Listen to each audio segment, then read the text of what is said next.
Hello, my name is Chavez Clemons Jr.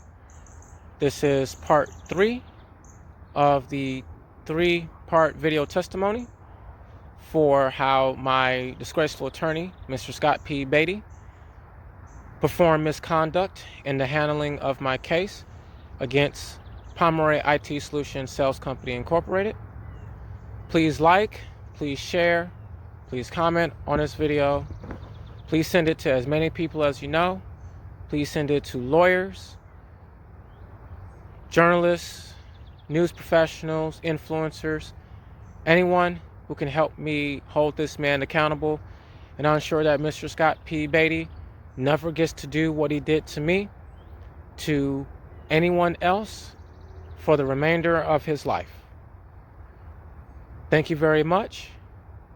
May God Almighty bless you and your loved ones in your travels. And now, on to the conclusion in part 3. Okay, so continuing on from the last video, the saga basically, once they informed me that the office was not a collections office, that their capacity for collections was essentially non-existent from the email response I received from one of his paralegals. And in that email response that they sent me, they indicated that they would take the documentation that I sent them as proof that Pomeroy I.T. Solutions Sales Company Incorporated was simply operating under a successor entity using a similar set of corporate officers, same address as the company that I worked for, same address that was on my W-2s. I don't recall if it was on my pay stubs. And the fact of the matter is, at this point, Pomeroy is still doing business. They're still at their billions of revenue. And it's simply that they're operating under a different name, so that there is a possibility of piercing the corporate veil and getting to a point where we can eventually find out legally that Chris Froman, the head of the company at the time I was working, is still the head of the successor entities. The email response I received indicated that they were going to still be pursuing some type of actions, and I waited and I waited and I waited, and I continued to work the jobs that I mentioned in my previous video. And we get to June 2024, last year. And in June 2024, I ended up talking to my family at a sort of roundtable conversation about this particular lawsuit. They mentioned to me that there were several news reports that came out about lawyers who had performed unethical actions, and these unethical actions resulted in significant harms to their clients. One lawyer they mentioned had actually stolen their clients' lawsuit winnings, and that lawyer was tried and found guilty and sent to jail for that. And so that conversation sort of insinuated that that's what Mr. Scott P. Batey was apparently attempting to do to me, was with the coldness energy that I felt after we won the judgment in November 2021, that suspicious feeling that I had at the time, that I simply just said, well, I don't really know what to do here because I'm not a lawyer, never been a lawyer, never really studied to be a lawyer. I'm a computer science graduate, so I'm a technical guy. I can understand it to a certain degree, and all of the nuances that lawyers know about, I don't know anything about. So I had some more conversation with them about some other private family matters. There was one part of the conversation where my mother insinuated that I had to have lost a job for cause and claimed that I simply needed to, quote, do the job. And I said to her, well, I did do the job. I did what they asked me to do. And that was the point of me filing this lawsuit, to prove that I did.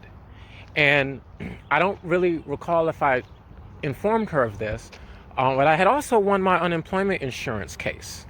And I actually won both appeals. The Michigan UIA had some severe backups and, of course, some public fallout from many of the UIA professionals committing unemployment insurance fraud and going to jail for that. And they have followed up with me in September 2022, from my best recollection, about a second appeal that Pomeroy I.T. Solution Sales Company had submitted, which was quite interesting because that was almost a year after my original benefits had concluded. And so I won that appeal because, of course, Pomeroy never had any paperwork or paper trail showing that the firing was legitimate, which also bolstered the claims that I was making in my lawsuit as true, as factual, whole, and complete, especially considering that all of that information was submitted to an officer of the court, my lawyer, and those statements were certified under oath when I went into the default damages hearing. So during that conversation, my parents agreed to assist me with meeting with my lawyer in June 2024 to discuss some of the concerns that I had about the collection actions that had been taken. And we ended up meeting with my lawyer in the morning in June 2024. And I recall that day so well because my car's transmission was failing and I was almost super late to the meeting because of the fact that I had to refill my car with transmission fluid so that it wouldn't die on 9 Mile and Lasser. And so we met with my lawyer, and his team was attempting to pressure me to meet him without my parents present. And I said, no, you're not going to meet me without my parents present because you neglected to realize that I actually have parents that I have a relationship with. We're not going to go into details about the nature of that relationship. We're just going to simply say a relationship that was more significant to me than a relationship I had with my grandparents, who are not my birth parents, who did not create me, who at best had a surface level involvement in my childhood, and ultimately were not the ones responsible for me throughout my growth. It was my parents. They were the ones who were legally responsible for me. And so if my lawyer had any question about the nature of my character, the right people to ask would have been my parents, the people who knew me the best in this situation, not people who only knew me indirectly because my parents created me. And so we met, and during that entire situation, I want to let you know that entire meeting was audio recorded.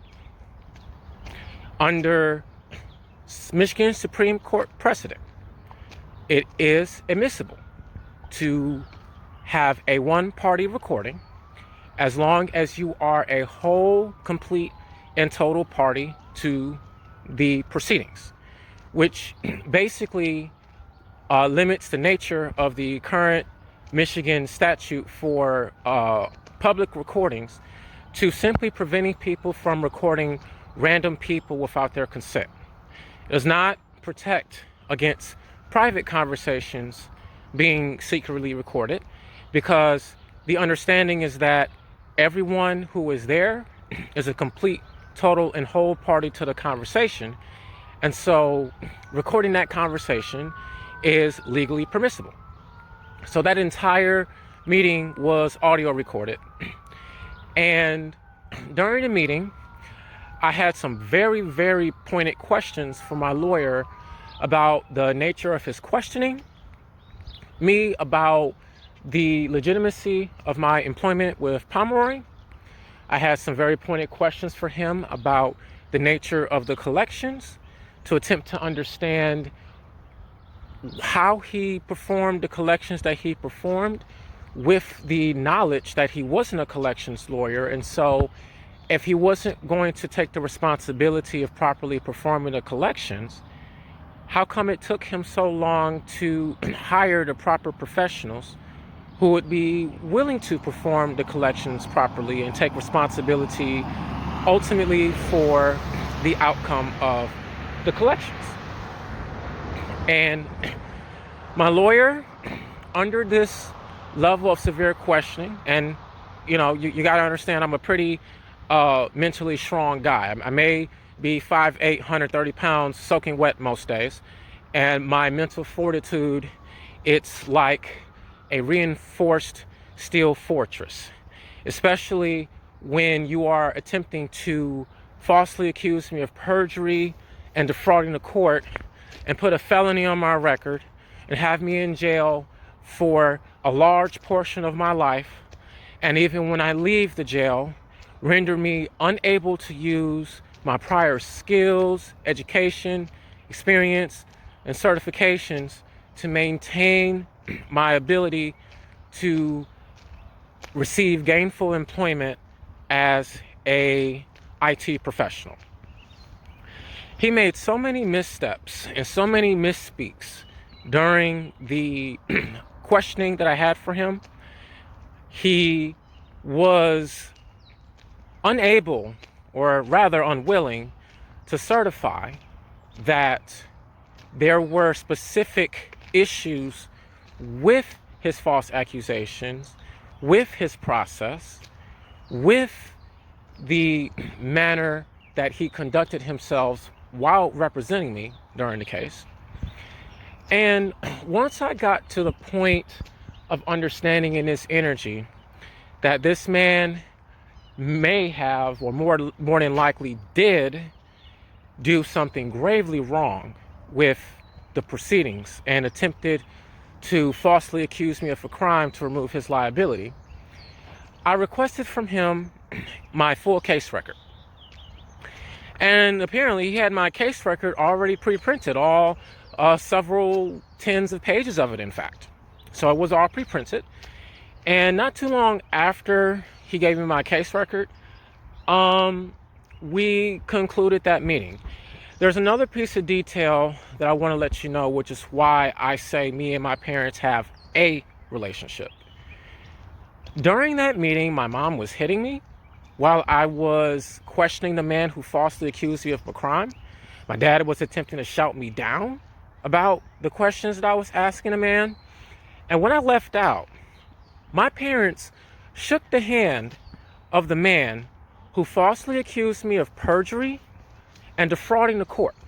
Of course, I didn't shake his hand because I was the one who almost went to jail over a false accusation. I'm never going to shake the hand of a person who lies on me. And so I walked out. I said to my parents, hey, he may say whatever he's going to say, but I know what the fuck I'm going to do. And once I got out of the elevator, I told my parents, have a blessed day. And I got in my car and I started working, and I finished work that day. And then I went home. I took some time to review the information that was in my case file.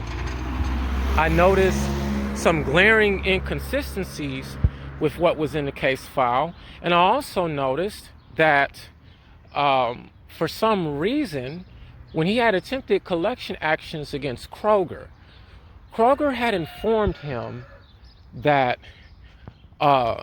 you can't come after us because you have the wrong person listed as our client. And they listed specifically in the collection action who the client of theirs was at the time. Now, this is how this ended up happening here. Pomeroy I.T. Solution Sales Company Incorporated is the employer that hired me. And during the time I worked for them, they held a company meeting where they were going to be transferring the name of the company from Pomeroy I.T. Solution Sales Company Incorporated to Pomeroy Technologies LLC. I e-signed a document to transfer my employment from the first entity to the second entity. So I worked for both entities. Both entities sent me paychecks. And I submitted both entities to the Michigan Unemployment Insurance Agency. And when they made their decision, the primary entity I worked for, Pomeroy I.T. Solution Sales Company Incorporated, was the one that was responsible for paying the unemployment benefit. So with all the documentation that I have, I was unable to, at the time, believe that, oh, well, you know, Pomeroy I.T. Solution Sales Company Incorporated is the one that's paying my unemployment insurance, even though I submitted both employers. I submitted the fact that I worked for both Technologies LLC and IT Solution Sales Company Incorporated under the Pomeroy name. And the state of Michigan informed me that the unemployment was coming from the first entity. So there was no way for me to know or suspect or otherwise understand that this was going to become a significant issue later on. And I'm pretty certain that if my lawyer at the time had really wanted a jury trial, as the contingency fee agreement that I signed indicated, that that's essentially what he wants to do, is force me to a jury trial, I'm pretty certain that he would have also named Kroger in the lawsuit and any other Pomeroy entities that he could have found in the lawsuit, and this question would have been concluded years ago. And when I looked through the case history, there were a couple of things that led me to believe that he was actually accusing me of perjury and misuse and defrauding the court. Number one, he did include the employment verifications I sent to him in my case file, which meant that, you know, those records had to be real, because if they weren't real, I'd be in jail right now over a false accusation. Number two, he did a Dun & Bradstreet lookup on Pomeroy and found several tens of entities that were related to the Pomeroy name. And so the thing that really just bothered me over the last year, I've been reviewing this case file, doing the research, doing the legal research, brainstorming with ChatGPT to sort of understand what other things I could possibly be missing, and of course verifying what ChatGPT is saying, because ultimately I'll always do my own research. I don't ever just trust what any one person is saying to me, you know, unless they're like an authority in the subject, like say a doctor or a lawyer. And the fact of the matter is, after coming to all of these research conclusions that I went through over the past year, I have a strong assertion that what happened in my case was something that has more than likely happened to many other people out here, where they trust an authority to look out for their best interests, and that authority decides to essentially defraud them. And it's happened to lots of other people, and I, of course, wouldn't have believed it would happen to me until it did. Now, after reviewing the case file, I did follow up with my lawyer by email, and I gave it as a final notice to address the breach of contract. Because the thing is, when I'm looking at all of this and I'm seeing all these inconsistencies, the typos, the responses from Kroger's lawyers about what actions they could actually take against the Pomeroy entity to connect the dots, pierce the veil, do the debtor's exam, the subpoenas, the hearings, the fraudulent transfer lawsuits, everything that I've researched that's possible when large giant corporations like my former employer with deep pockets decide, oh, well, we're just not going to pay you because we don't want to, because we're big and you're not. He had the audacity to send a response to basically say that, well, I had the right to do what it is that I was doing, so I don't understand why you're questioning me about that. And then he declared in his final email that he believed the lawsuit was uncollectible and that his involvement in the case stopped at that particular point within the email. And he also said that, well, if you want me to, I can talk to future lawyers that you hire about this case, so my involvement is completely done here. And I simply told him I'll follow up with him at a later date. And this is that later date to Mr. Scott P. Batey, them following up with him. And that is the overall testimony that I have for what happened to me. I know it's a very long series. It's a lot of detail, a lot of things that, of course, I would have said on a witness stand, under oath, in a jury trial, had Pomeroy decided not to simply say, we're not going to do anything to this, we're just going to transfer our assets, and he's not going to be able to do anything about it, it's going to be too hard, and he's not going to have the money to pay for it. And that is true. That is true. It's very expensive to hire a collections lawyer. Most of them will not do contingencies on collection cases like this one because it's really complicated. I mean, you have to figure out who's the right Pomeroy. You have to be able to pierce the veil. You have to be able to figure out and make sure that the Pomeroy you're going after is the Pomeroy that's connected to the original case in my employment. And so when I'm coming here now with this particular statement, I'm coming here with this particular statement because I am at this point wanting to make sure that my story is out there. Number one, I want to make sure this story is out there. Number two, I don't believe at this point that I could get this money that I won in this judgment. I don't believe that it's possible. I want to say that it's possible. The issue is that Pomeroy over the years has just been changing names. And because they keep changing names, changing how they register their company, changing how the officers are represented in the paperwork in the Kentucky Secretary of State, any future lawyer who looks at this case is going to see a case that's so complex that there's a pretty good possibility that it would be lost. And so I estimate in order to even begin the collections process, I'd probably need about $50,000 to $100,000. And I mean, let's just face the facts, right? If I have $50,000 to $100,000 in liquid cash or assets or some combination thereof, I have $50,000 to $100,000 in liquid cash and assets thereof, right? So wouldn't it make more sense for me to take what I have and just build beyond this? Yes, it would. Absolutely.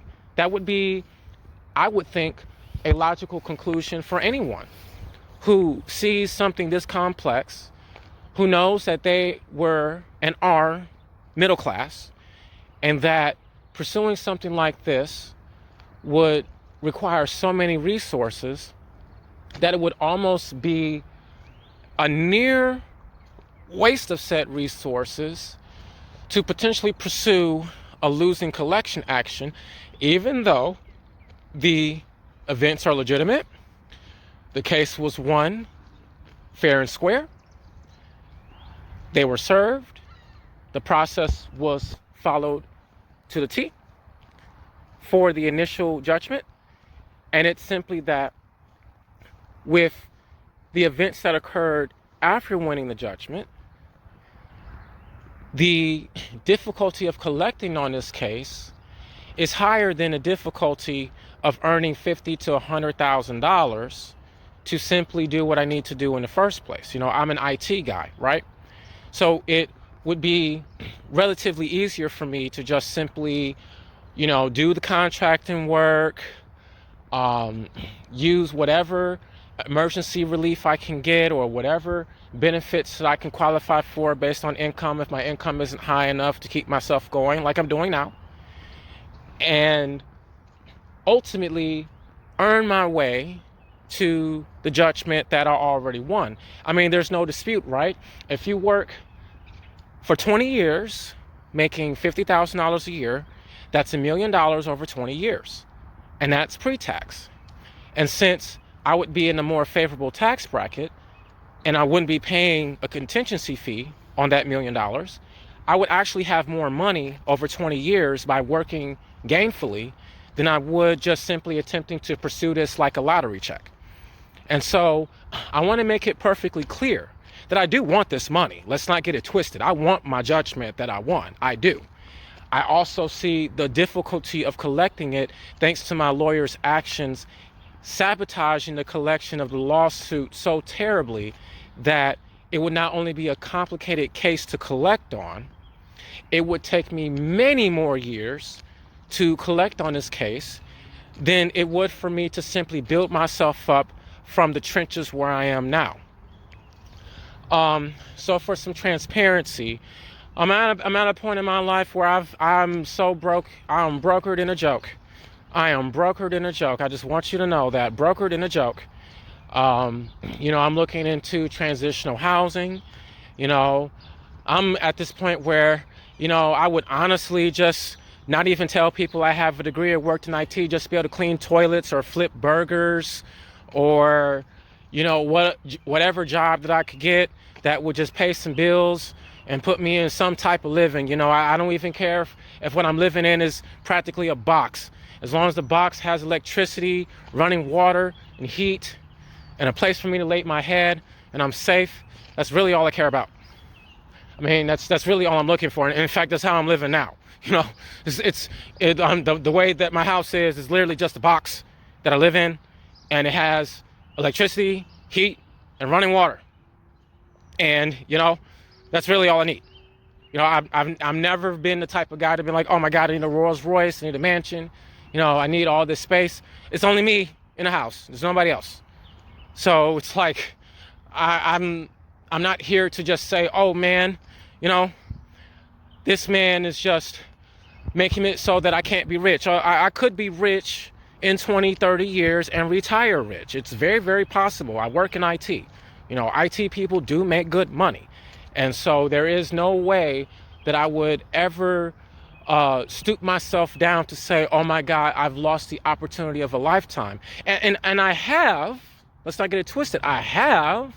And at the same time, thanks to the fact that I have the background that I have, it's not as difficult for me to get there as it would be if I didn't have the background that I have. And that's the segue into the point that I want to make here.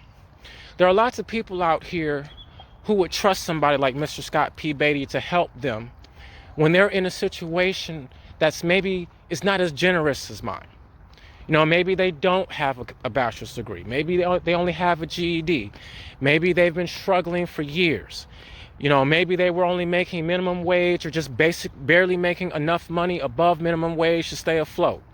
They may have children, sick family members, elderly family members to take care of. And something like this happens to them. And they depend on someone like Mr. Scott P. Batey to take care of them. And he drops the ball so hard that they end up destitute. And they end up so destitute that they end up extremely, extremely bad off without having something like my particular $1,046,000 judgment falling into their lap and making sure that they don't ever have to worry about something as horrific as what happened to me happen to them ever again. And so the main thing and the main point that I have from really sitting with that and really having empathy and understanding and love for other people in this situation is that I want you to know that you're not alone. And I want you to know that you can find a way to take care of all these different things that happen to you from illegitimate people like Mr. Scott P. Batey, who pose as a lawyer and claim that they're going to fight for you and claim that they're going to get you every single cent that you're owed, and start off the conversation by saying, I'm only about money, and attempt to lull you into this sense of security of, well, if he's money hungry as a lawyer, that should be a good thing for me, because then that means, it won't just be a piece of paper. It will be something that will materialize into assets that will make my life a little bit easier. Let's not get it twisted. That money won't last forever. I need a job. I need an employer. I need a business. I need an opportunity that will continue to make income. So I was never necessarily depending on anything coming from this lawsuit other than to say I wasn't fired for cause from Pomeroy I.T. Solution Sales Company Incorporated. I did the job. I followed the rules. I followed the policies. I followed the procedures. I followed management direction. I followed the law. I did what I was told to do. I did what I was supposed to do. I did what any law-abiding, ethical, moral, upstanding citizen would do. That's what I did. And I suffered a severe harm for doing so. And I am still at the point in my life where I have no idea how to be a good employee. I still don't. I'm at a point where I got a job with ACL America. It turned to yet another horrific event of racial discrimination, harassment, and intimidation and threats that's being processed and investigated by the EEOC right now. And I'm not attempting to go through this over and over again. I just want a place I can work, where I can just go to work, do the job, go home. That's all I'm looking for.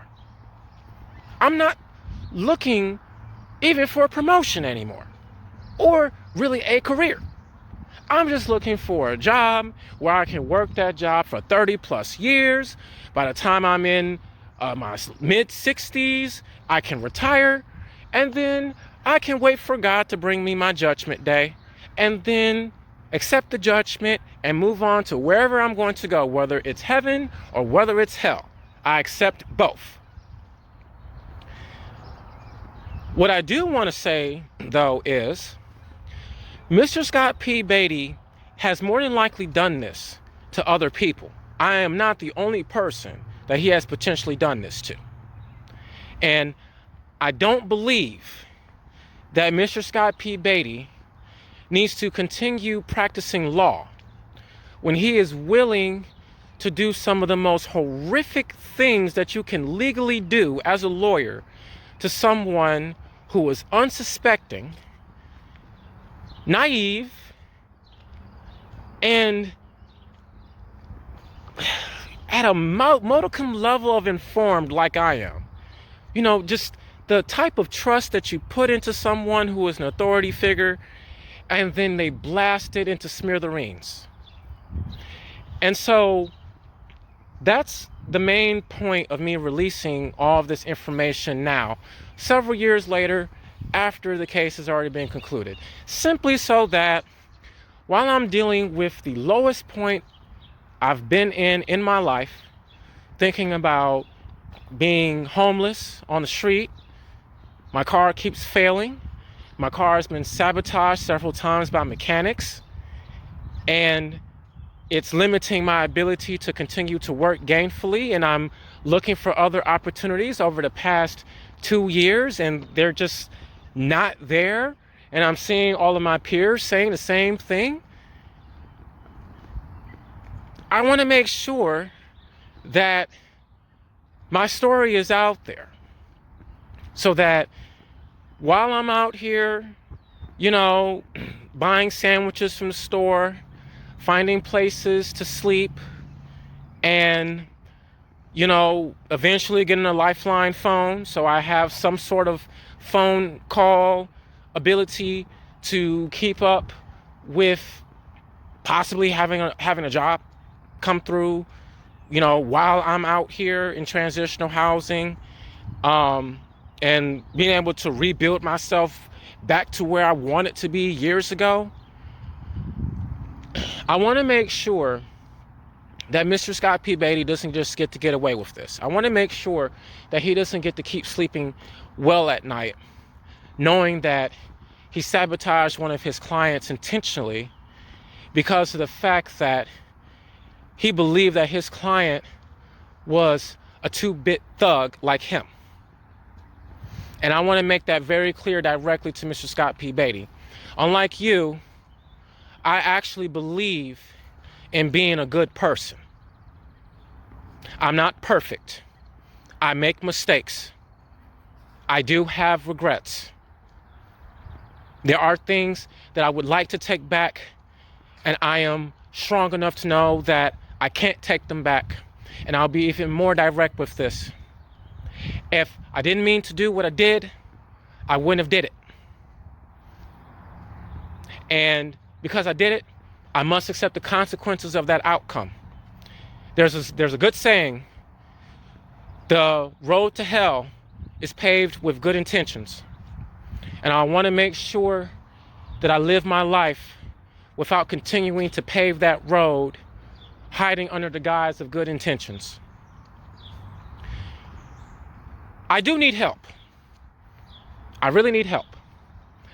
I need this video and the other videos to be shared, to be discussed, to be sent to lawyers and news people and influential people, anyone out here who has the ability to ensure that this particular lawyer, Mr. Scott P. Batey of Batey Law Associates, is held accountable for how he severely mishandled my case.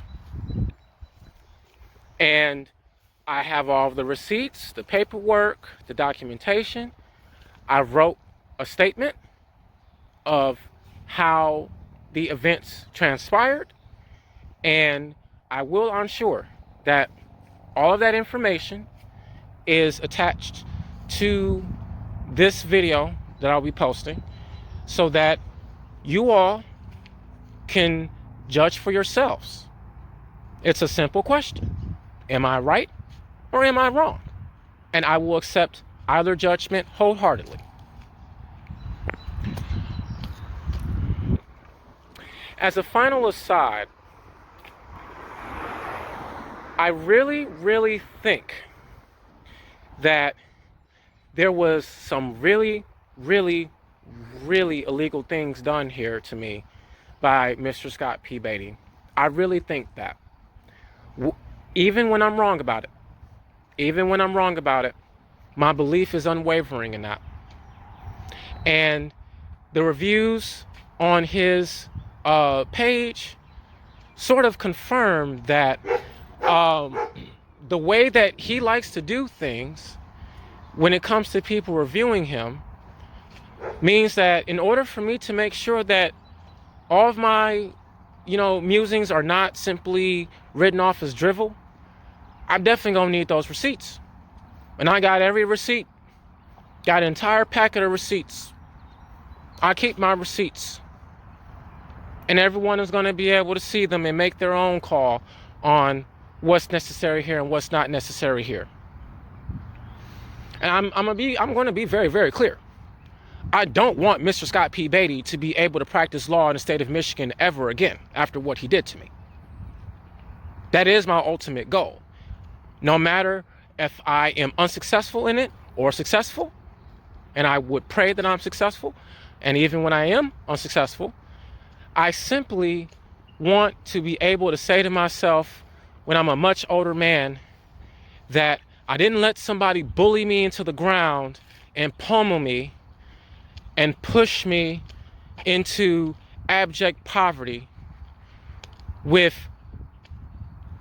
a hard path to get out of poverty back into the middle class where I was working in IT.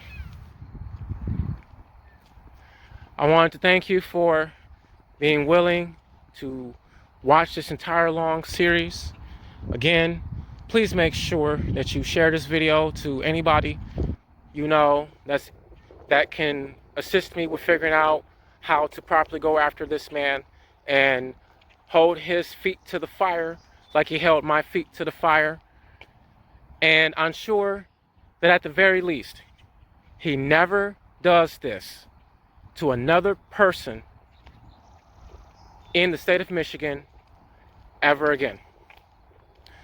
Thank you all very much, and may God Almighty continue to grant you and your loved ones many, many, many blessings of abundance, vitality, prosperity, and peace in your travels.